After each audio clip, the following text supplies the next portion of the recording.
Europe 1. Nikos Aliagas, tout de suite la revue de presse avec David Abiker. Bonjour David Abiker. Bonjour Nikos, bonjour Céline et bonjour à tous.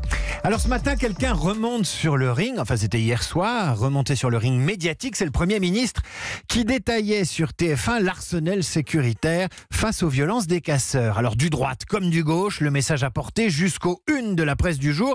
Le plan de l'exécutif pour rétablir l'ordre, c'est le Figaro. Matignon dégaine le plan anti-casseurs, le Télégramme. Les casseurs n'auront jamais le dernier mot dans notre pays, reprend dans ses colonnes le Parisien aujourd'hui en France, ajoutant qu'Édouard Philippe, hier soir sur TF1, cogne d'entrée de jeu.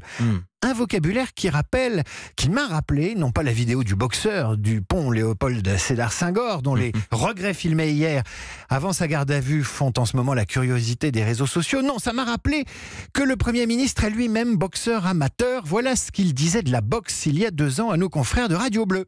C'est un sport qui m'avait toujours fasciné mais qui me faisait peur. C'est un sport qui est utile dans mon métier aussi. La boxe, c'est pas du tout un sport de violence ou de force. C'est un sport de maîtrise, de souplesse, de maîtrise de soi-même. C'est vraiment un sport extraordinaire et ceux qui le pratiquent toujours dans un esprit assez remarquable, je dois dire. Pas toujours quand c'est sur les ponts, une archive qui vient rappeler si besoin que la politique est un sport de combat. En tout cas, David, d'une intervention d'Édouard Philippe diversement appréciée par les éditorialistes. Pour Patrice Chabanet du journal de la Haute-Marne, on reste dans la métaphore sportive. Le dispositif annoncé par le Premier ministre s'inspire des méthodes mises en place pour faire face au hooliganisme dans les stades de football. Mais pour lui, l'exécutif subit le tempo de la minorité radicalisée. Et c'est ça le risque, subir le match. Pour Pascal Coqui, dans les dernières nouvelles d'Alsace, Édouard Philippe anticipe l'acte 9 des Gilets jaunes. Avec les grands moyens. Mais comme Sarkozy, comme Hollande, Macron cède à la tentation de légiférer sous le coup de l'urgence et de l'émotion, ce qui fait dire à Maurice Bontingue de la Charente Libre que la démocratie d'opinion bat son plein. Elle laisse les images en direct gouverner et la République partir en live sous les yeux des Français stupéfaits. La main tendue du grand débat a laissé la place aux bras armés de l'État. Pourtant, Nikos, la France n'est pas à feu et à sang.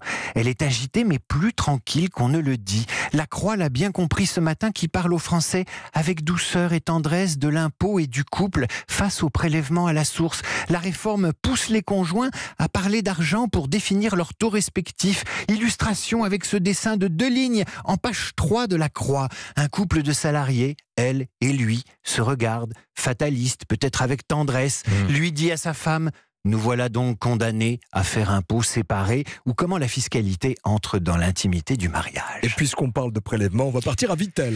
Oui, à Vittel, il y a un débat public, un vrai, sur le prélèvement à la source, mais pas celui qu'on croit. À Vittel, la population veut garder son eau, nous explique Le Monde. Le collectif Eau88 y reproche à Nestlé Waters, le principal employeur local, de surexploiter la nappe souterraine pour exporter l'eau de Vittel en Allemagne. Ça a donné lieu le 13 décembre dernier à un débat de 3 heures où chacun a pu faire valoir son point de vue, ses angoisses, et aussi essayer de trouver une solution qui garantisse l'approvisionnement des habitants, l'emploi, les intérêts de l'entreprise et bien sûr l'écologie. Pourquoi je vous en parle de cette concertation à Vittel?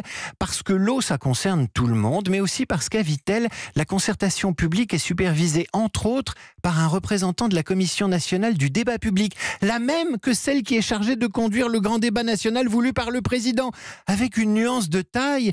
Elle est locale, elle porte sur un sujet qui concerne vraiment les habitants, avec des questions et des enjeux précis, exactement le contraire de ce qui se profile à l'horizon pour le grand débat, et qui fait dire à Laurent Bodin dans l'Alsace que les dés sont pipés, car de nombreux gilets jaunes annoncent ne pas vouloir y participer. On va rester, puisqu'on parle d'eau, dans des histoires d'eau, avec 2 sujets pas faciles à avaler. D'abord, l'histoire incroyable de Margot Volk, la goûteuse d'Hitler, racontée ce matin par le Parisien aujourd'hui en France. Un destin incroyable que celui de cette femme qui testait les repas du dictateur pour prévenir toute tentative d'empoisonnement. Évidemment, il était parano. Comme chez les Égyptiens.